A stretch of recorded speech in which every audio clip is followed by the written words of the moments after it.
gigantic 8,068 meters Gasherbrum 1, an 8,047 meters high broad peak, 8,035 meters Gasherbrum 2, and Himalaya's second highest, world's most deadliest, the killer mountain of Nanga Parbat, the Naked Mountain. Some 8,125 meters high, the deadly peak has taken the highest toll of lives of the unfortunate mountaineers who aspired to touch its snow-clad top.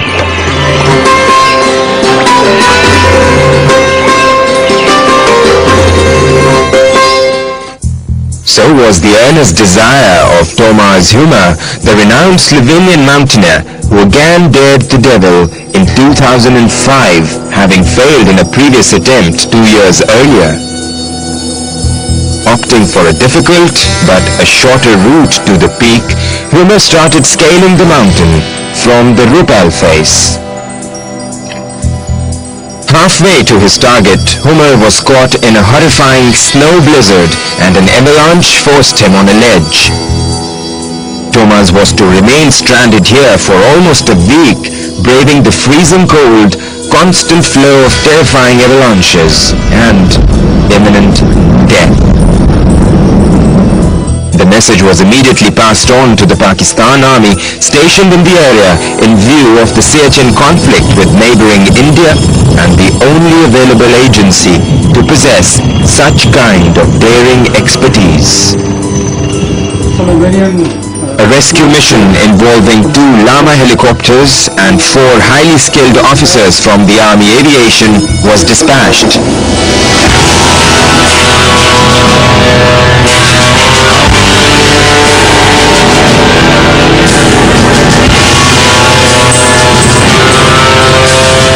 Thomas was eventually rescued on August 10, 2005 in one of the most hair-raising rescue operations of the aviation history as rotters braved the icy winds inches away from the rocks. This helicopter comes out and the tears come, and this is the moment, yes, now I will need to do everything. And I was completely exhausted. They looked at me and I said, okay. So I want to see how you push the machine, and I want to see the machine is going a little bit lower. I said, oh Jesus, so now the speed of the machine will go down and we will go on. And then I just closed my eyes and said, God, please pray. And I was started to look up to the helicopter, and in the same time they have so good feeling. They turned the helicopter with a notch, pressure helicopter only to the wall, and after a few seconds I didn't know if I'm flying in the sky on that or what. I looked at the helicopter was out, this pussy was around me, and then in a few minutes, I landed, but I kept on feeling in my finger to be in the landing position because I couldn't breathe. I don't know, I couldn't breathe, and I saw good. Then after a few minutes, I don't know, 5 or 6 minutes, to be on the sweat, on the grass, and I kissed my second birthday, Tenfold. What brought the army deep into these mountains is now known to the world well, since Siachen Dispute bears the distinction of being the most arduous and highest battlegrounds of the world.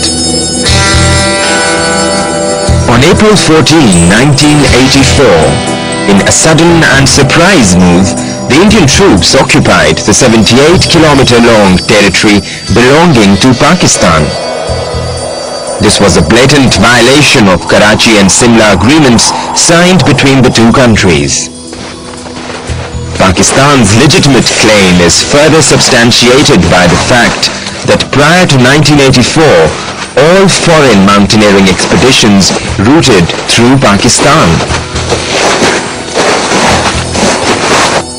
Government of Pakistan ordered Pakistan Army to defend the area. Indian Army disturbed the purity of these virgin lands that ensued pollution of the environment with tons of explosive and human waste. Since last over 2 decades, the conflicting armies have been holding their respective lines some 5,400 meters above sea levels on the longest glacier outside the two poles. This glacier is called Siachen in the local Balti language, which means wild rose. Often referred as the most inhospitable regions in the world, maintaining positions at Siachen is no game. With an annual snowfall of more than 10 meters, the temperature drops to minus 40 degrees as a routine, while the frosty blizzards can reach a speed up to 150 knots, which is approximately 300 kilometers per hour. No wonder Siachen is rightly called the third pole. This surely demands strong nerves, motivation of the highest order, and a most advanced set of training and equipment. For the purpose, a special training school was set up in the area where the soldiers are taught the intricate techniques and skills of the mountain warfare. This includes facing dangers such as avalanches, landslides, frost biting, and many more.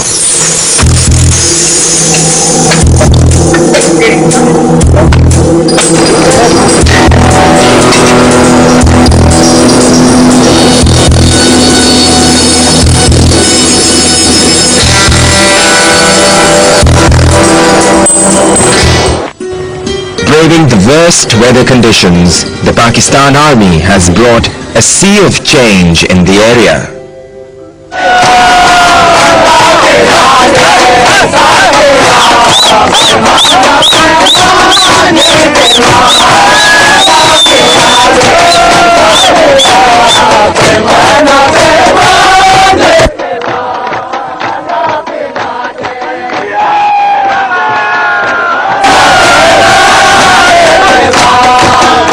While their presence remains a mark of relief, trust and confidence for the mountaineers and trekkers, for the dwellers of the mountains, they mean even further.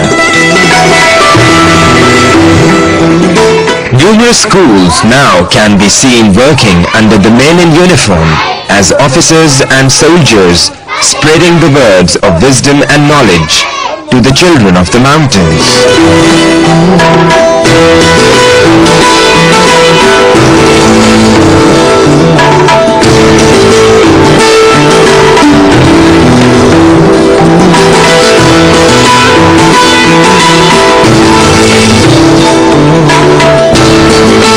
Yet another marked development has been brought in the healthcare system of these areas.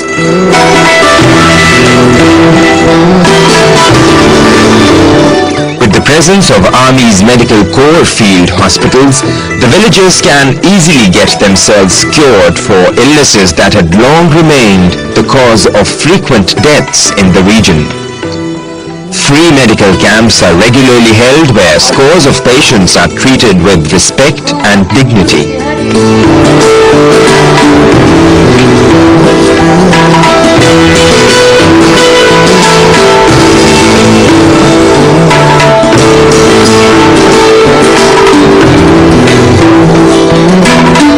The revolution brought in the road structure of these areas also remains the hallmark of Pakistan Army. While the Karakoram Highway stands as a living example of the Army's dedication to the development of these areas, numerous